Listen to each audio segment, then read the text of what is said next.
यही तो है लक्ष्य हमारा, बाबा संविधान तेरा,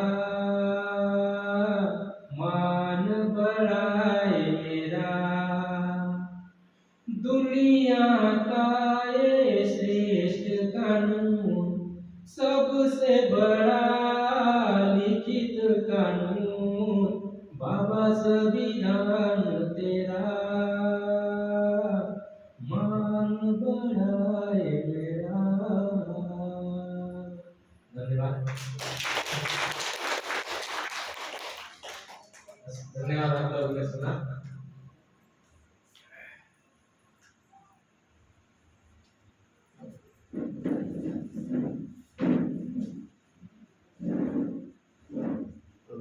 बहुत बहुत धन्यवाद नरेंद्र जी, आपने बहुत अच्छे से धर्मों को हमारे सामने प्रस्तुत किए।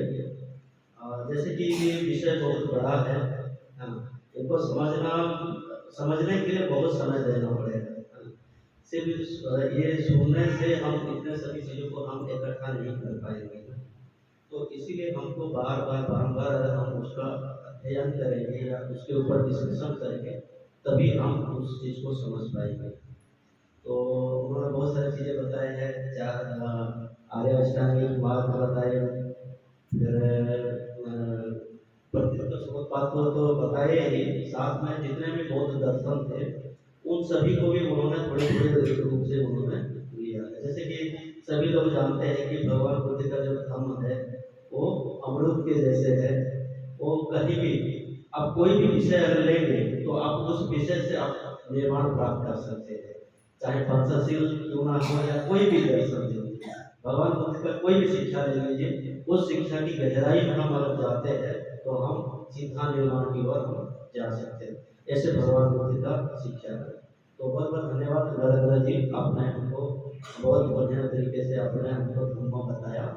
तो अभी मैं नागार्जुना सर से निवेदन करता हूँ कि वो धन्यवाद ज्ञापन करें। तो सर आदर के साथ मैं आपको आमंत्रित करता हूं।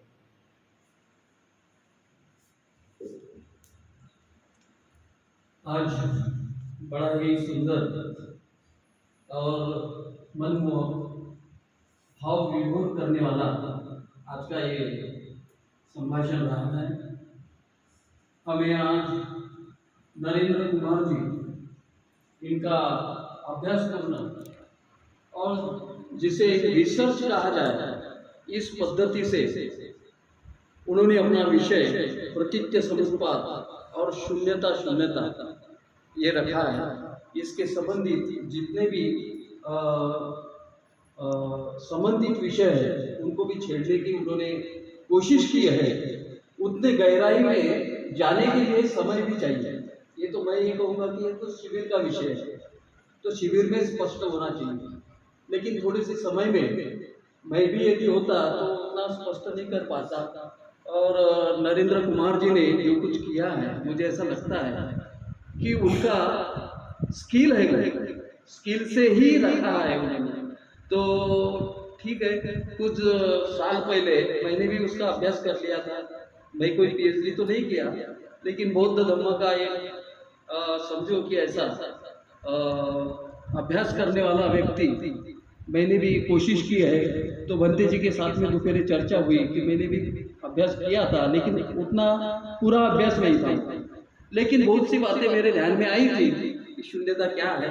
तो अभी रिवीजन होगी मेरी भी इस विषय के ऊपर में, तो बहुत ही सटीक और जो ऐसा कहे कि अपने दिल और दिमाग को उसका समझ में आया, ऐसी मैं तो ऐसा कहूँगा कि उन्होंने सही अर्थ से अपनी जो प्रज्ञा है, प्रज्ञा का जो एक प्रवाह रहता है जो हृदय से और मस्तिष्क से जुड़ता है, वही चीज यहाँ पर की है। तो ऐसी अनुभूति तो मुझे भी आई है। तो बहुत ही अच्छा उन्होंने रखा है। बाकी तो मैं पीएचडी और उच्च शिक्षित लोगों के भी संभाषण सुना हूँ, ऊपर ही ऊपर रहते हैं, उसमें कोई उसका आचरण का कोई मतलब नहीं होता है।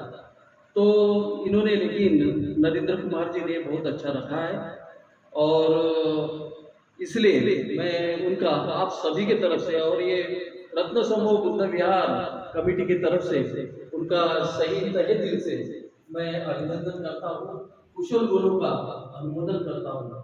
साथ में भंते जी ये हर वक्त देखते रहते हैं कि मैं नया क्या कर सकता हूँ। तो इसी को तो कहते हैं रिक्रिएशन होना। रिक्रिएशन होना बहुत अच्छी बात है। जिसमें कुशलता होती है वो ही रिक्रिएशन कर सकता है। तो वो देखते रहते हैं, करते रहते हैं, और हम सभी लोगों को ये तो मौका उन्होंने दिया है ये समझने का। शायद मैं तो ये कहूँगा कि इसके बाद में कोई शून्यता पढ़ाएगा या नहीं, और 25 के बाद हम भी लोग ऊपर से बताते हैं नहीं, अविद्या संस्कार विज्ञान ऐसे बताते रहते हैं, क्लास वगैरह लेते हैं, तो उतना डिटेल्स हम जा नहीं सकते। तो लेकिन बताने की हम भी कोशिश करते हैं। लेकिन आपने बहुत ही अच्छा वो हमें बताया है, तो इसलिए और भंते जी ने जो कोई कोशिश करते रहते हैं और कोशिश ही नहीं तो उसको फलस्वरूप बीज लगाना ही नहीं, तो बीज को फल लाना और उसको चखे मजा लेना, ये कुछ और बात होती है। तो सही अर्थ से बाबा साहब जो कहते हैं कि भिक्षु सर्वसामान्य समाज के लोगों के मित्र होना चाहिए। सही में वो मित्र गुणों को जसते शोभते ऐसा मुझे लग रहा है। तो उनका इस कुशल गुरु के लिए मैं उनका अभिनंदन करता हूँ आप सभी की तरफ से, और आभार व्यक्त करता हूँ। साथ में नंदा जी जो है वो तो हर वक्त हमारे साथ में ही रहते हैं, दिल में रहते हैं, और नजर से हर रोज सुबह शाम हमें दिखते हैं। तो उनकी भी जो कुशलता का जो गुण है और कार्यकर्ता जिसे बोलते हैं, इनको तो बताने की जरूरत नहीं, तो समझ लेते हैं कि मुझे क्या करना है, और करने के लिए जो अगुवाई लेता है वही सही कुशल आदमी मैं कह सकता हूँ, क्योंकि उसमें से मैं गया हूँ। तो इसलिए मैं ऐसे अच्छे गुणों का व्यक्तित्व करता हूँ, मैं अभिनंदन करता हूँ, स्वागत करता हूँ और आभार व्यक्त करता हूँ। और आप सभी का तो आभार व्यक्त करना मेरा कर्तव्य है। यदि आप नहीं होते तो क्या दीवारों को ये सारा विषय हम लोग समझाते थे? नहीं करते। तो ठीक है, आपने समय पे नहीं आ पाए, लेकिन आ तो पाए, ये तो मुझे बहुत ही समाधान अच्छा लग रहा है, अच्छा लग रहा है। तो ये अच्छा गुणों का शायद जीत आपकी समय तक नहीं आ पाए, लेकिन बाद में भी आए, तो ये जो जीत है आपकी, तो ये अच्छे गुणों के लिए लोग तो कुछ लेने देने के लिए जीत करते रहते हैं, नहीं मन जैसा हुआ तो जीत करते रहते हैं। लेकिन आपने तो प्रवचन के लिए, अच्छे विषय के लिए जीत किया, और लेट क्यों ना हो, देरी क्यों ना हो, लेकिन आप आ गए। तो ऐसे ही कुशल गुणों का मैं अभिनंदन करता हूँ आपका, और आपका आयुष्य अच्छा जाए और आपकी जिंदगी कुशल मंगल हो, ये सभी अच्छे गुणों का मैं अभिनंदन करता हूँ। और मेरा जो आभार प्रदर्शन का जो समय है मैं यही समाप्त करता हूँ। सभी को जोर से एक बार जय हिंद करता हूँ। जय हिंद।